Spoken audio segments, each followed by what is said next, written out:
तो हम सभी जानते हैं कि भगवान कृष्ण का पूरा नाम श्री वासुदेव कृष्ण है और उन्हीं के इस नाम से एक ऐसा मंत्र आया है जो शास्त्रों में भगवान नारायण का पूर्ण स्वरूप माना जाता है। वो मंत्र है ओम नमो भगवते वासुदेवाय। तो आज मैं आपको इस मंत्र की पूरी साधना, इसके रूल और इसके कुछ एक्सपीरियंसेस के बारे में बताऊंगा जो शायद आप फील करेंगे जब आप इस साधना को शुरू करेंगे। और मैं आज आपको इसके रियल रिजल्ट्स के बारे में भी डिटेल में बताऊंगा। एक बार फिर से आप सभी का स्वागत है डायसेक्टिंग कॉन्शियसनेस की नई वीडियो में। यहाँ पर हम सनातन धर्म, मैनिफेस्टेशन और स्पिरिचुअलिटी के बारे में बातें करते हैं। आज हम बात करेंगे द्वादशाक्षरी मंत्र के बारे में। द्वादशाक्षरी मंत्र यानी 12 अक्षर का मंत्र, और ये हमारे शास्त्रों में मेनली 3 जगह पर क्लियरली मेंशन्ड है। पहला, श्रीमद् भागवतम में कहा जाता है कि श्रीमद् भागवतम के जो 12 अध्याय हैं, इस एक मंत्र में उनकी पूरी शक्ति समाई हुई है।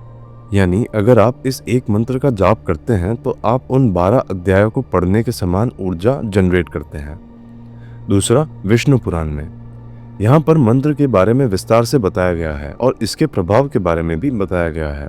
और तीसरा, महाभारत में यहाँ बताया गया है कि कैसे नारद जी ने गुरु बनकर ध्रुव जी को इस मंत्र की दीक्षा दी थी और ध्रुव जी ने इसी मंत्र से भगवान विष्णु के साक्षात दर्शन प्राप्त कर लिए थे। ये मंत्र एक ऐसा डिवाइन कोड है जो सीधा भगवान नारायण की एनर्जी से आपको कनेक्ट करता है। ये मंत्र आपकी बॉडी को इंटरनली क्लीन करता है, आपके कर्मों को तेजी से खत्म करता है। उसके बाद अगर आपके कुछ डिजायर्स हैं तो ये उसे पूरा करता है और फिर आपको मोक्ष की तरफ लेकर जाता है। इसकी साधना करने के लिए सबसे पहले आपको एक स्वच्छ आसन चाहिए। लाल या पीले रंग का आसन इसके लिए बेस्ट है। अगर आपके घर में मंदिर है तो आप उसके सामने बैठिए। अगर नहीं है तो भगवान विष्णु या भगवान कृष्ण का एक फोटो अपने सामने रखिए। एक दिया जलाएं और अगर नहीं जला सकते हैं तो भगवान की इमेज को अपने मन में धारण करके बैठ जाइए। अब इसके बाद बात आती है माला की। तो गलत माला से जाप करना आपकी साधना को वीक कर सकता है। तो इस पर्टिकुलर साधना के लिए तुलसी की माला सबसे बेस्ट है। अगर आप अनियन और गार्लिक कंज्यूम नहीं करते हैं तो ये बेस्ट है। तुलसी भगवान विष्णु को सबसे ज़्यादा पसंद है।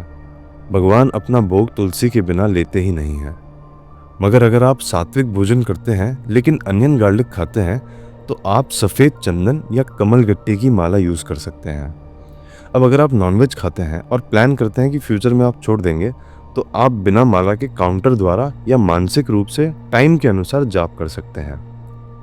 अब जाप करते वक्त अगर आपकी माला ज़मीन को टच हो रही है तो ऐसा नहीं होना चाहिए। एक छोटा सा कपड़ा रख लें जहाँ पर माला ज़मीन को टच होती हो। माला अगर उस कपड़े पर टच हो तो कोई दिक्कत नहीं।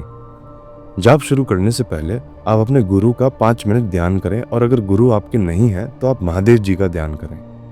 एक माला गणपति बीज मंत्र की ज़रूर करें, ओम गण गणपतये नमः।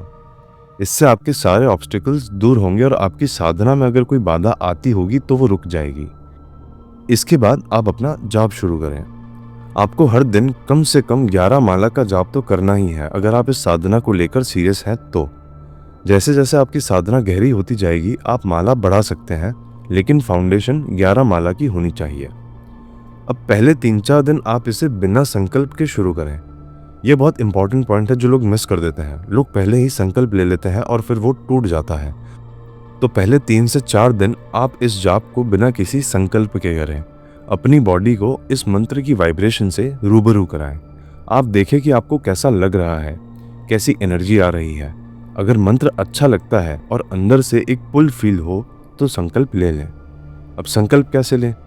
आप अपने दाहिने हाथ में जल लें और भगवान के सामने कहें कि हे भगवान विष्णु, मेरा नाम ये है, मेरे पिताजी का नाम ये है, मैं इस जगह रहता हूँ और आज से 11, 21, 41, 51, 108 दिन तक मैं इस मंत्र का जाप करूँगा। इसके बाद आप अगर कोई इच्छा रखते हैं तो आप उन्हें उस इच्छा के बारे में बता दें और ये कहकर पानी को ज़मीन पर गिरा दें। अब जाप करते वक्त क्या क्या होता है ये मैं आपको बताता हूँ, मगर आगे बढ़ने से पहले मैं आपको ये बताना चाहता हूँ कि अगर आप अपने जीवन में मैनिफेस्टेशन और स्पिरिचुअलिटी के रास्ते पर चलकर अपनी लाइफ की किसी भी प्रॉब्लम को सॉल्व करना चाहते हैं या आप अपने लिए एक नई ज़िंदगी क्रिएट करना चाहते हैं तो आप मेरे साथ 1-on-1 कॉल बुक कर सकते हैं। कॉल का लिंक आपको बायो में मिल जाएगा। अब ये वो पार्ट है जो सबसे ज़्यादा इम्पॉर्टेंट है, क्योंकि अगर आपको सिम्टम्स ना पता हो तो कभी कभी डर से साधना छूट सकती है। तो तो पहले कुछ दिन इंटरनल क्लेंजिंग होती है। अब सबसे पहला काम जो ये मंत्र करता है वो ये होता है कि वो आपकी बॉडी को अंदर से क्लीन करता है। आपको नेगेटिव थॉट्स आएंगे, आपको लस्ट आएगा, आपका मन भटकेगा, ये सब आपकी बॉडी का वे है उस नेगेटिविटी को रिलीज करने का। तो आपको कुछ नहीं करना है, बस जाप करते रहना है। अब दूसरी चीज़ जो होती है वो ये है कि आपको जाप करते वक्त गजब का आलस आएगा या आपको बहुत नींद आएगी। ये बहुत नॉर्मल है, ये आपकी बॉडी का तब हैंडल करने का एक तरीका है। आपकी बॉडी एडजस्ट हो रही है। फिर आपकी बैकबोन्स में आपको सेंसेशन फील हो सकते हैं। कुछ लोगों को लगेगा जैसे रीढ़ की हड्डी में कुछ रेंग रहा है, जैसे कोई सांप ऊपर जा रहा है। यह आपकी कुंडलिनी शक्ति है जो एक्टिवेट हो रही है। तो आप इसमें बिल्कुल डरिएगा मत। ये सबसे अच्छा साइन है कि आपका मंत्र काम कर रहा है। अब लास्ट में नेगेटिविटी का एक आखिरी अटैक आता है। कभी कभी लोगों को आता है, कभी कभी नहीं भी आता है। कभी घर में कुछ ऊपर नीचे होने लगता है, झगड़े बढ़ने लगते हैं, बुरे सपने आने लगते हैं, डरावने सपने आने लगते हैं, चीज़ें टूटने लगती है। ये नेगेटिविटी का एक लास्ट रेजिस्टेंस है। आप अपना मंत्र कंटिन्यू रखें और अगर पॉसिबल हो तो घर में एक छोटा सा हवन करवा लें। अब इसके बाद सबसे पॉजिटिव स्टेट्स आती हैं, जैसे आपके काम बनने लगते हैं।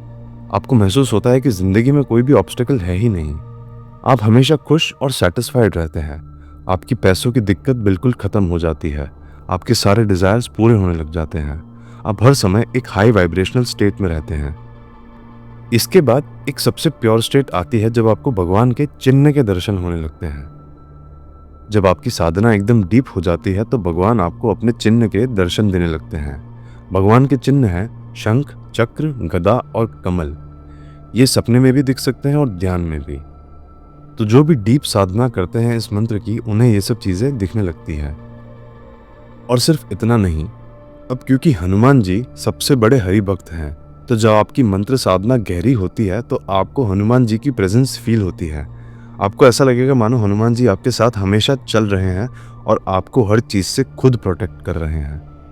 और गहरी साधना में भगवान के सुदर्शन चक्र का दर्शन होता है, उनके अस्त्र शस्त्रों का दर्शन होता है।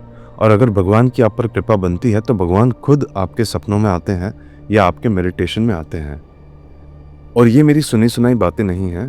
ध्रुव जी ने ये सब कुछ इस मंत्र से प्राप्त किया था। इसका शास्त्रों में काफ़ी डिटेल में वर्णन है। अब मैं आपको एक ऐसा सीक्रेट बताता हूँ जो इस साधना को 10 गुना पावरफुल बना देता है, और ये चीज़ बहुत कम लोग जानते हैं। इस मंत्र के साथ हनुमान चालीसा का कॉम्बिनेशन एक ऐसी एनर्जी क्रिएट करता है जो आपके चारों तरफ एक सुरक्षा कवच बनाती है।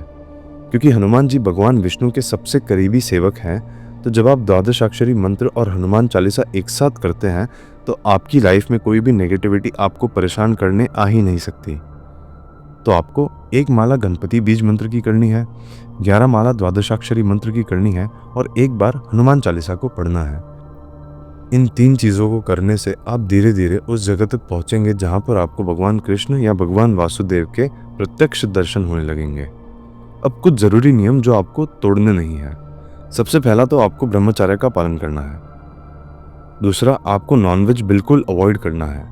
अगर नहीं कर सकते तो जब तक साधना चल रही है तब तक आप नॉनवेज बिल्कुल न खाएं। और एक बहुत इंपॉर्टेंट रूल कि आप अपनी मंत्र साधना को गुप्त रखें। आप अपने तप के बारे में किसी को न बताएं। और एक चीज़ का खास ध्यान रखें कि जब आप आसन पर बैठते हैं तो आप एकदम पत्थर की तरह बन जाएं। आप बिल्कुल हिले डुले नहीं। हिलने से एनर्जी लीक होती है और माला ज़मीन पर भी टच नहीं होनी चाहिए। आप जिस चीज़ की सोच रखते हैं ये मंत्र आपको वो सब कुछ दे सकता है। कोई ऐसी चीज़ नहीं जो इस मंत्र से ना हो सके।